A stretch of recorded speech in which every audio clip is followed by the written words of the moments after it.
아침에 나로 주의 인자한 말씀을 듣게 하소서.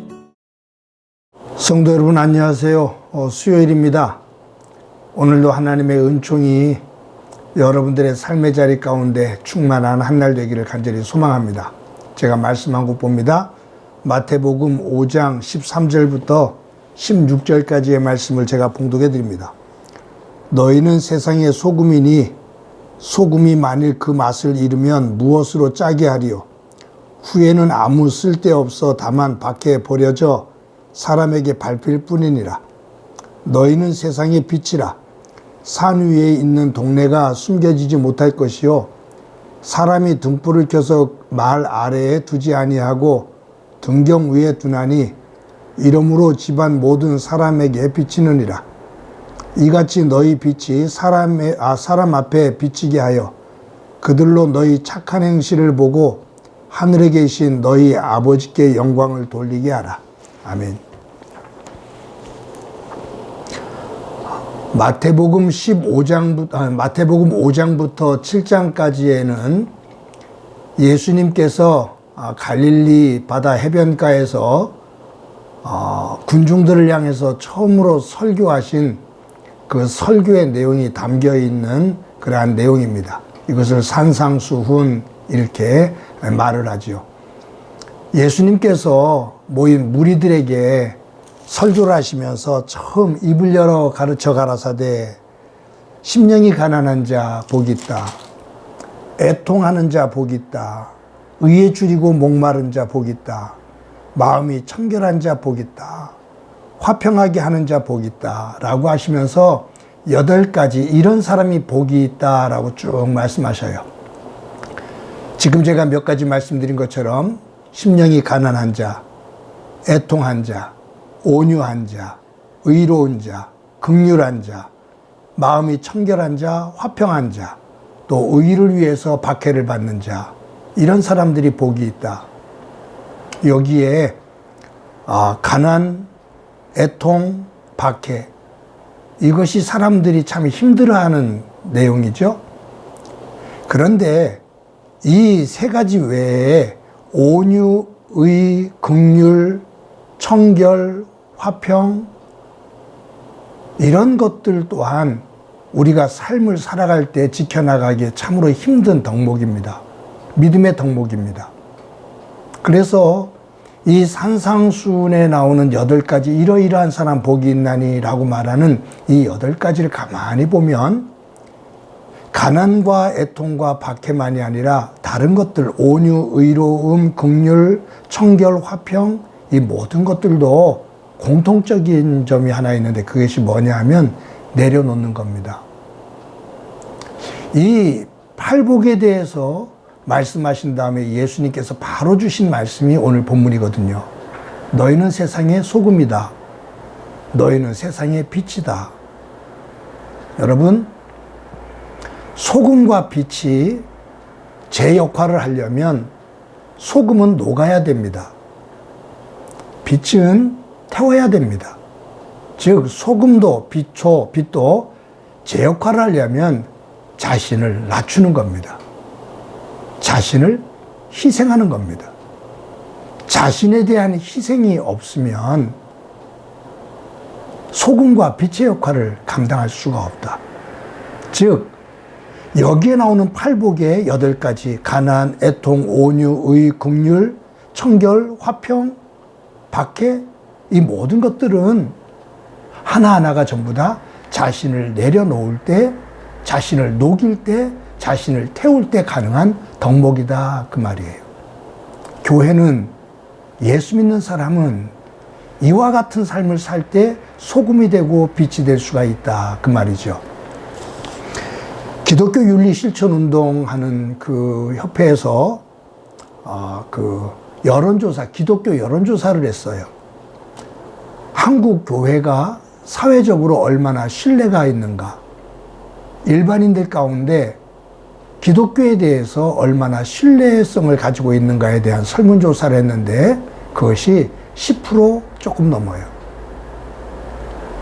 그러니까 5명 가운데 1명 정도도 한국 교회를, 기독교를 신뢰하지 않는다 그 말이에요. 기독교가 예수 믿지 않는 사람들에게 신뢰를 받지 못하는 그러한 사회 속에서, 그러한 분위기 속에서 복음이 증거될 수 있을까 생각해 봅니다. 우리나라 70년대, 80년대, 90년도에는요, 격동기였습니다. 산업시대였고요, 민주화시대였습니다. 그때 참 어려울 때 사람들이 교회를 많이 찾았습니다. 왜냐하면 농촌에서 도시로 올라온 이들이 또 민주화 운동이 되어지는 그 격한 가운데서 마음의 아픔을 느끼는 이들이 어디 와서 위로를 받았냐면 교회였습니다. 폭발적으로 교회가 성장했습니다. 세계 기독교가 놀랄 만큼 한국 교회가 성장했습니다. 그런데 2000년대 들어서면서부터 한국 기독교가 쇠락하기 시작합니다. 급격히 쇠락합니다. 그래서 세계적인 목회자들, 세계적인 이러한 성장학과 관련된 학문을 연구하는 이들이 한결같이 하는 말이, 지금과 같은 속도로 한국 교회가 예수 믿는 사람의 그 숫자가 떨어지기 시작하면 얼마 가지 않아 세계에서 가장 빠른 속도로 한국 교회가 무너질 거다라는 진단을 내리고 있습니다. 성장도 급격하게 했는데 교회가 무너짐도 세계 교회 가운데 가장 빠르게 무너질 가능성이 있다라는 얘기예요. 여러분, 요즘 우리 코로나로 인해서 예배를 드리고 있다, 못 드린다 이런 것 때문에 설왕설래하고 있잖아요. 참 마음 아픈 일이죠. 그리고 교회들마다 다 힘든 시기를 지나고 있습니다. 그런데 이런 상황들을 이렇게 지켜보면서 또 어느 한편에서는 기독교가 도리어 세상으로부터 말을 듣고 걱정거리가 되어지는 이러한 세태들을 이렇게 보면서 제 머릿속에 엉뚱한 생각이 하나 들었어요. 누가 떠올랐냐면 바나바가 떠올랐습니다. 바나바는 구브로 사람인데 참 부자였거든요. 우리 사도행전에서 봤던 것처럼 예루살렘 지역에 큰 기근이 들고 사람들이 어려워지고 또 교회가 힘들어졌을 때 구브로는 자기의 밭과 집을 팔아서 그것을 가지고 가난한 사람들에게 나눠줍니다. 그것이 큰 덕이 되었습니다. 교회도 힘이 되었고 가난한 이들도 그런 상황을 통해서 하나님의 사랑을 새롭게 깨닫게 됩니다. 어렵죠. 한국 교회가 지금 다 어렵습니다. 그런데 엉뚱한 생각을 해본다라는 얘기는 그래도 조금 더 여유가 있는 교회, 어느 교회는 부동산 과가 있다는 얘기를 듣거든요. 담당 교역자도 한 사람 그 부서에 세울 만큼, 그만큼 관리해야 될 부동산이 있다 그 말이에요. 이 큰 규모를 유지하기에 이 코로나 시대에 힘들다라고 탄식하기보다 제가 볼 때 여력이 있는, 그러한 부동산의 여력이 있는 이들이, 그 교회들이 그것을 팔아 그 교회가 있는 지역, 또 어려운 지역에 조금씩이라도 도움을 주면서 이렇게 어려울 때 우리 함께 힘을 내자라고 격려하고 세울 수 있다면, 그러한 모습을 보여줄 수 있다면, 몇 교회만이라도 그렇게 할 수 있다면 예수 믿지 않는 이들이 교회를 보는 눈이 달라지지 않겠는가 하는 생각을 하게 됩니다. 우리는 가진 것이 없어서 그런 말 한다 할 수 있겠어요? 예, 맞아요. 저도, 여러분도, 우리의 가정도, 우리의 교회도 이렇게 어려울 때 조금 더 힘들어하는 이들을 그리스도의 이름으로 돌보며 어려울 때 함께 격려하며 세우며 아픔을 함께 조금이라도 나누는 가운데 교회가 교회다운 모습을 보이고, 도리어 이 어려울 때 교회가 소금과 빛의 역할을 감당하는 가운데 오늘 주신 말씀, 너희의 착한 행실을 통해 너희의 아버지께, 하나님 아버지께 영광을 돌리라 라고 말씀하시는 예수님의 말씀을 우리의 삶에 실천하며 살아가는 우리의 삶이 되어지기를 간절히 소망합니다. 한번 기도합니다. 하나님 아버지, 오늘도 귀한 날 주신 것 감사합니다. 산상수훈의 말씀을 묵상하며 우리의 삶을 돌아보게 하시고 힘들고 어려운 시기를 보내고 있지만 조금이라도 어려운 이웃들과 함께 나눌 수 있다면 그것을 나누며 우리의 착한 행실이 하나님 아버지께 영광이 되어지는 귀한 삶이 되도록 은총 베풀어 주옵소서. 교회가 새로워지게 하시고 교회의 변화를 통해 이 사회가 변화되어지는 은혜 있게 하옵소서. 예수님의 이름으로 기도드립니다. 아멘. 주께 힘을 얻고 그 마음에 시온의 대로가 있는 그대는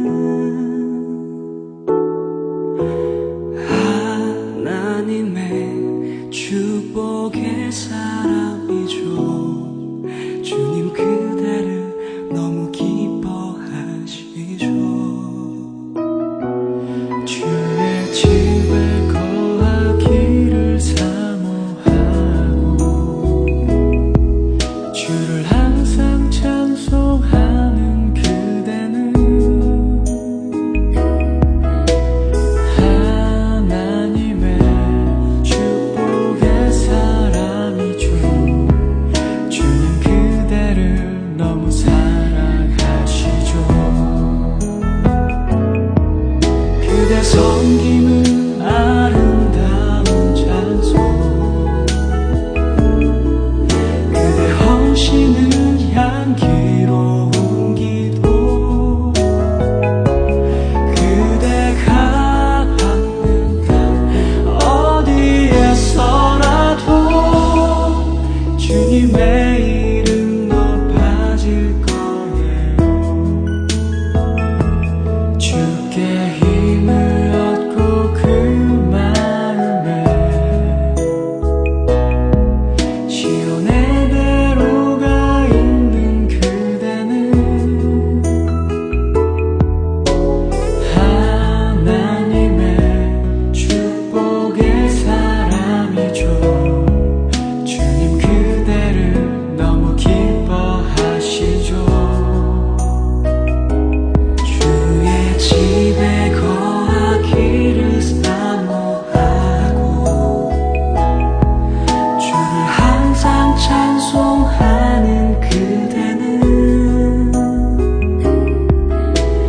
하나님의 축복의 사람이죠.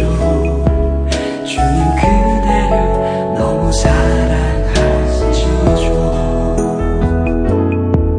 그대 섬김은 아름다운